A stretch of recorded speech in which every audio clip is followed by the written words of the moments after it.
Alright, welcome back. Lana Skye intended to murder Detective Goodman.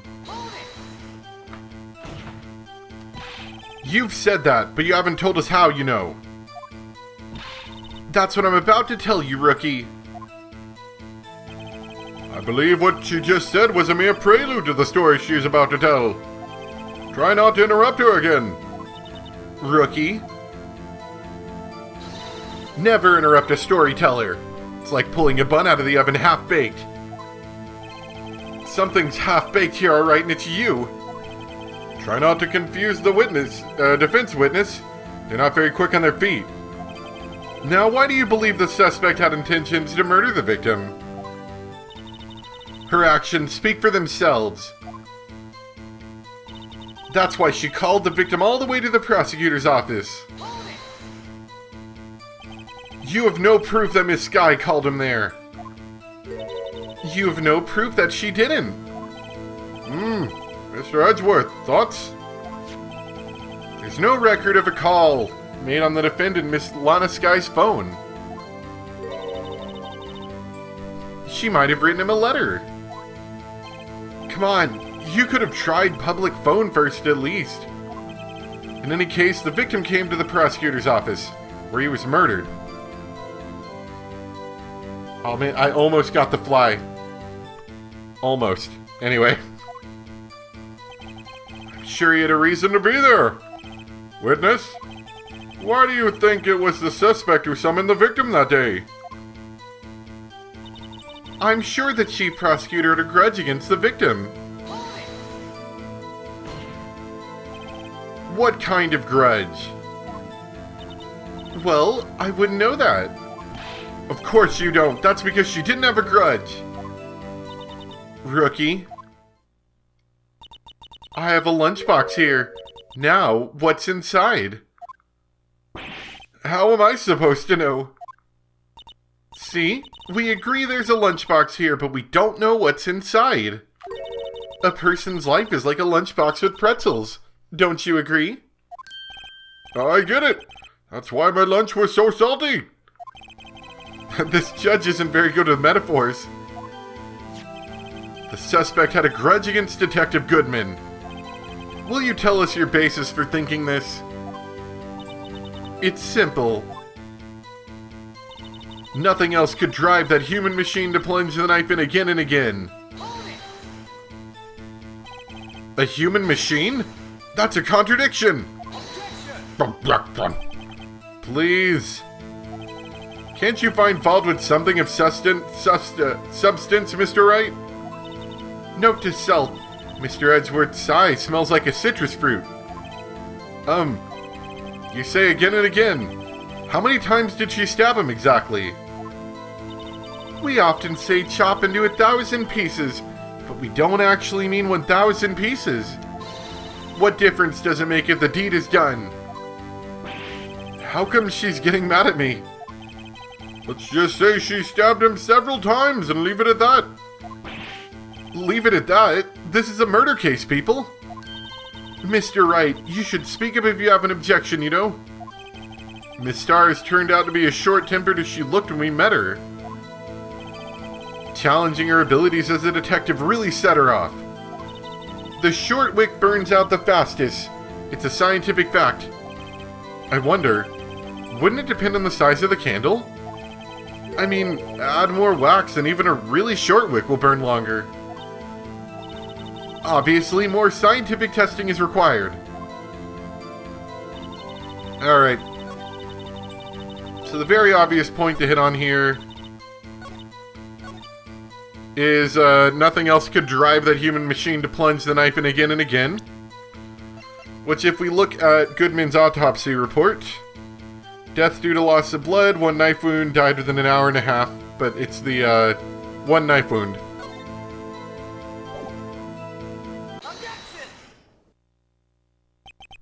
You say she stabbed him again and again, but you couldn't have witnessed that. Are you testing me? Then I'll test you. With my moss surprise. That's just moss in a box. I'm afraid the moss is growing under our feet as we wait, Miss Star. What do you mean? I shouldn't have to explain this, but take a look. The autopsy report states the death was due to a loss of blood from one stab wound. Uh-huh. You're right. Good show, Mr. Edgeworth. What a hunk. He's my hero, really. What about my objection? No one noticed? Well, witness? You got the crime scene set, right? Oh, thanks. I always believed that no one could ever mistake ketchup for blood.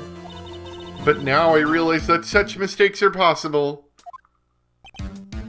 So, you're saying you mistook something for blood? When she lifted her knife, I thought I saw blood at her breast. Splattered blood from the victim. That's why I thought she must have stabbed him at least twice. Then tell us what you saw that you thought was blood. Testify. Her red muffler looked like blood to me. That's how ghastly the whole scene was. Her red muffler? Yes, like a scarf. The chief prosecutor always wears one around her neck. So she can be easily hanged at a moment's notice, I suppose. She's right. Miss Sky was wearing a red scarf, wasn't she? Well, that was a cool transition. But wait. Isn't it odd that you mistook that for splattered blood? Well, people often mistake my beard for a bib. A judge with a bib. That's why this place feels so much like kindergarten sometimes. I love the judge in this trial because he's just like, he's proceeded to be almost entirely useless. Not that he's like ever insanely useful anyway, but he's incredibly more useless than normal. Actually, I do think I saw some traces of blood on her chest. However, the autopsy report is clear on this matter. There was only one knife wound. Apparently, Miss Starr isn't entirely sure of her own testimony. Mr. Wright, this is our chance. Chance for what, I wonder? Miss Starr has turned out to be as short-tempered as she looked when we met her. Okay, right. So that last statement, the new one, is where I need to press. Her red muffler looked like blood to me. That's how ghastly the whole scene was. But, if we take a look at the pictures she presented us, you notice she's actually not wearing that scarf in this picture. Miss Starr, I demand an explanation. The witness is clearly not suited for detective work. What? The suspect was not wearing a scarf or muffler of any kind when she stabbed the victim. And you proved it yourself. With this photograph. Huh? But that can't be. Only a true professional could be so clueless. I'm sure you'll make a good lunch lady, have no fear. Harsh words, but good. In the end, Mr. Edgeworth prevails. What was my objection, chopped liver? But it was there, a scarf. No, not that, but something red, really. Well now, where were we? The witness has given us an entertaining interlude. Back to business. What? Very well, witness. Continue your testimony. You saw the crime and apprehended the suspect. Tell us about that. Very well. I do remember some things accurately, at least. Ultimately, we couldn't shake the most important part of your testimony. The most important part? The part where your sister stabs the victim. This next testimony might just be the moment of truth. So far, her entire testimony has been rather unhelpful. After the murder, the suspect attempted to run behind a partition off to her side. I quickly caught her, explained her rights to her, and arrested her on the spot. Ah, yes, when I arrested her, she mentioned the muffler. That's what had me confused in my earlier testimony. The chief prosecutor made to escape, but against Angel Star, resistance is futile. You're quite determined about this scarf, aren't you? I strike like a snake and bite like a cobra. That's me, Angel Star. That wasn't a very good metaphor. First of all, a cobra is a kind of snake. Don't bother me with details unless you want to get bitten. No thanks. Note to self, Attorney Wright gets bitten by snake. Okay, the chief prosecutor tried to resist, but her efforts were in vain. She knocked my hands aside, kicked over an oil drum. Oil drum? Hard to imagine. Oh, she's beautiful but deadly. A predator, this one. A leopard woman. Rawr. Rawr, XD. Very well, Mr. Wright. Your cross-examination, if you will.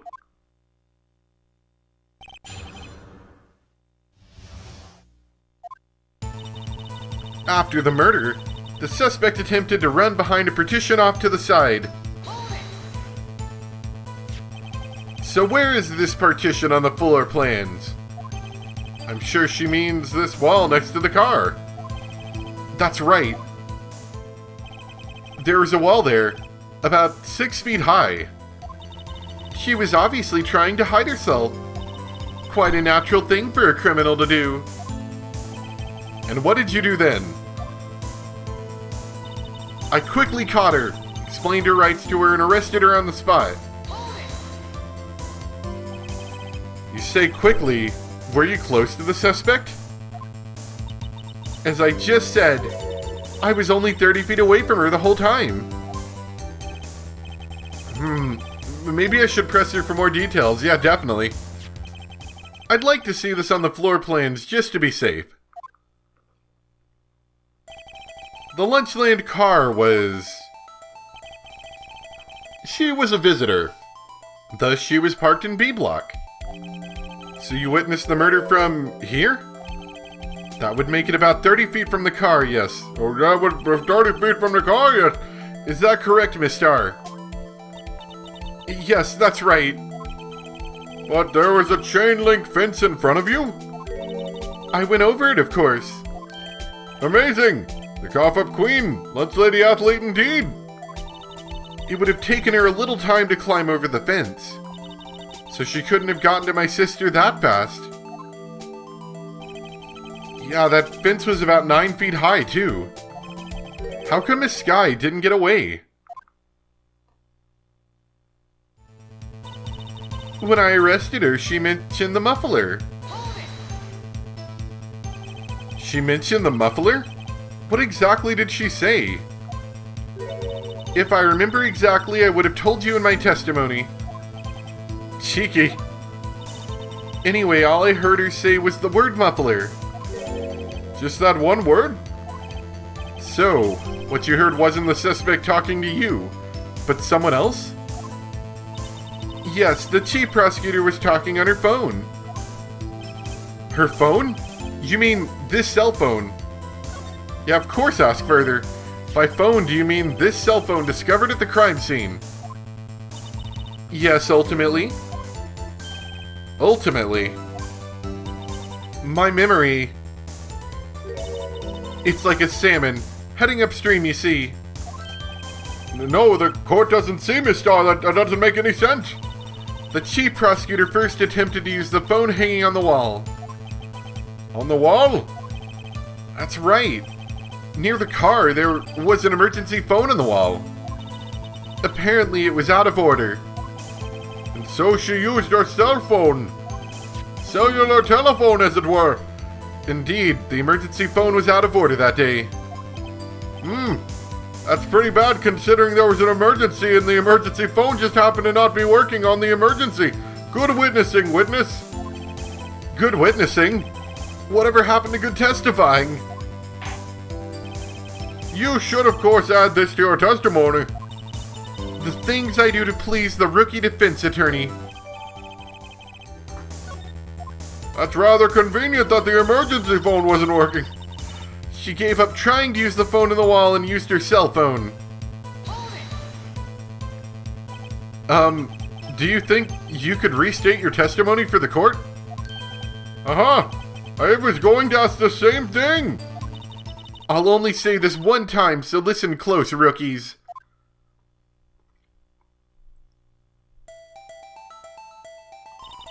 The chief prosecutor stabbed the victim and ran behind the partition. Then she picked up the emergency phone on the wall, but it was out of order. So she pulled out her own cell phone out of her pocket. And during that time, you climbed over the chain link fence. Then when I boldly grabbed her arm, the chief prosecutor hung up her phone. And you saw her doing this? What is it, Mr. Wright? The chief prosecutor made to escape, but against Angel Star, resistance is futile. She made to escape? Can you be more specific? She brushed aside my hand and ran. It was a terrible sight to see, like a dollop of lard on a plate of foie gras. Huh? She even kicked over an oil drum at me. An oil drum? There was an oil drum lying on its side at the scene of the crime. But it's strange. What's that? If she wanted to escape, why didn't she run the other way? The car entrance! That's right. It doesn't make any sense that she would run from behind the partition to the oil drums. Excellent. More mysteries. I wish we could solve a few before finding more, though. So Miss Sky tried to run. I'm sorry my sister is so suspicious, Mr. Wright. Not as sorry as I am. But she didn't do it. You have to believe me. Alright, so what we have to present here is the idea of the floor plan being that if she had ran behind the partition from where Angel Star was at, she wouldn't have been able to see. Or at least I thought that's what it was. Whoops. Maybe I got this out of order. I think that happens later. They aren't, are they? Mr. Wright, you're an idiot. Do you like my beard, Bib?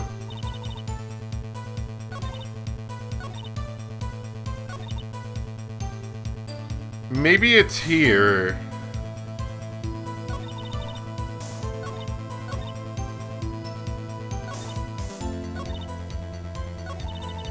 Oh, actually, I forgot. One bit of the evidence that's important is the cell phone. She mentioned the word muffler. Let me look this up really quick, because I'm not intending to spend a whole lot of time since I'm redoing this episode anyway. Hold on. Okay, so it's this one where I have to use the floor plan. So I think I just used the wrong. I used it at the wrong spot. That's what it was. I have to conclude that you have a personal grudge against Miss Lana Sky. Objection! The witness is a former detective. Her testimony is unmarred by personal bias. Well, who would have thought you would be my knight in shining armor, prosecutor? You who, together with the chief prosecutor, kicked me out 2 years ago. Well, Miss Star, this is a fatal contradiction with your testimony. How do you explain this? I don't know what you're talking about. Mess with me, and I'll make you cough it all up. Let's look at the floor plans. You said you witnessed the crime from this point. However, if that's true, you couldn't possibly have seen Miss Sky making that phone call. I believe you see what I'm getting at. That emergency phone was on the backside of the partition. Whoa. Voice crack almost happened right there. If indeed you were in B block, you couldn't have seen it. What? Warg! Order! Order! What is the meaning of this? It's simple, Your Honor. She's not coughing up lunch. She's coughing up life. Grr. That's quite a claim, Mr. Wright. Perhaps you will allow me a question? Tell us exactly what lie the witness has told the court. Here's where the counterattack begins. I can't afford to get this wrong. The witness lied about where she saw it. She tried to use the emergency phone, but it was out of order. What is significant about this fact? Nothing. It would be pointless for her to lie about it. Pointless to lie? I see. The witness did actually see Miss Sky using the emergency phone. In other words, Miss Star witnessed the crime from a different location. A different location? Now that's a pointless lie if I've ever heard one. Before you call my lie pointless, at least let me tell it. Let me ask a question to our clever wordsmith, Mr. Wright. Just where was the witness when she saw the crime? All the testimony we've heard until now points in one direction. The place from where Miss Star witnessed the crime was here. Which would be the security room, actually.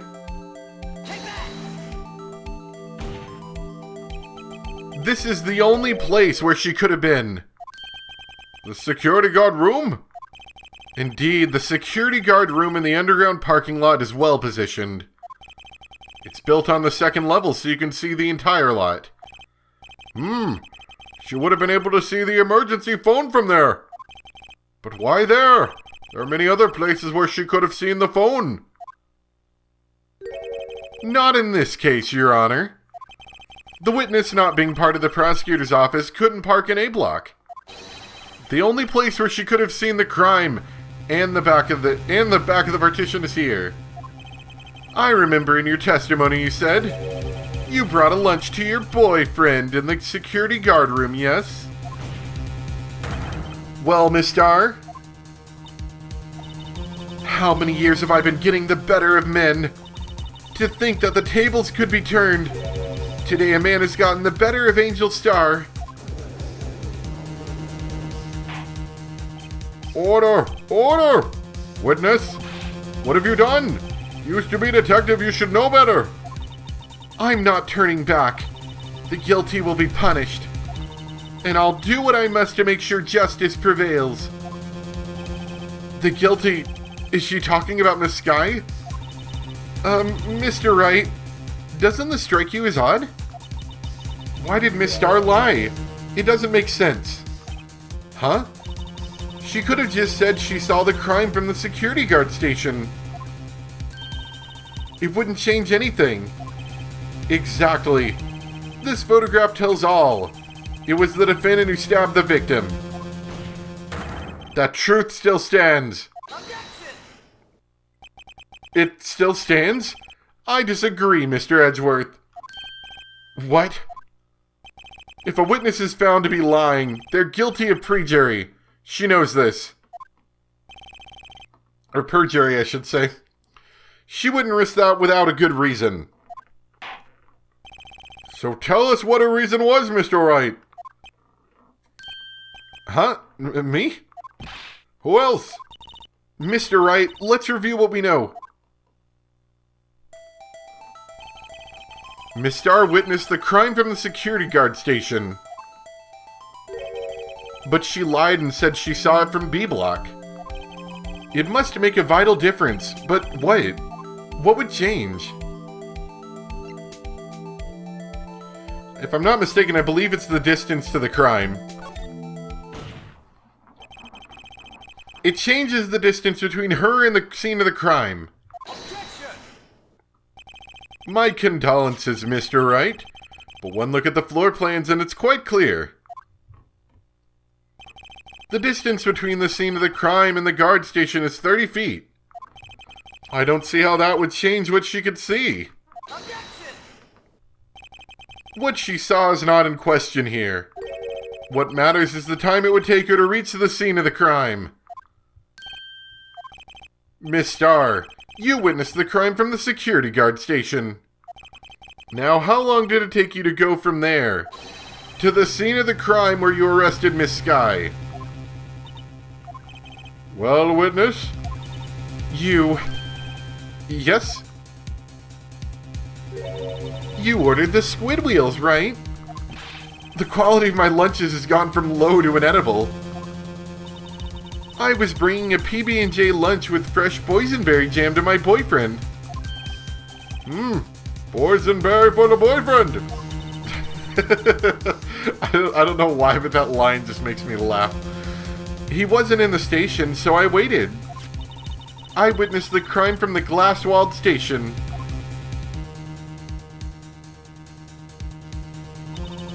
And before I knew what I was doing, I found myself running towards the scene.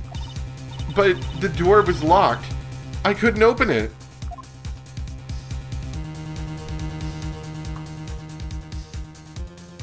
It's a long way to go.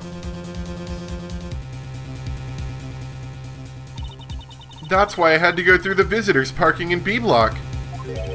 That's quite a detour. It probably took me at least 5 minutes to get to the scene of the crime. 5 minutes? This changes things considerably. But it was that woman over there in the defendant's chair who stabbed him. I know it. I have my photographic evidence. I swear it. I swear it on my finest plastic spork. You have a point, and the spork is a wonderful invention. Would you like another caviar lunch? Absolutely. Uh-oh. Mr. Wright, you have to do something. Do I have any evidence to stop this?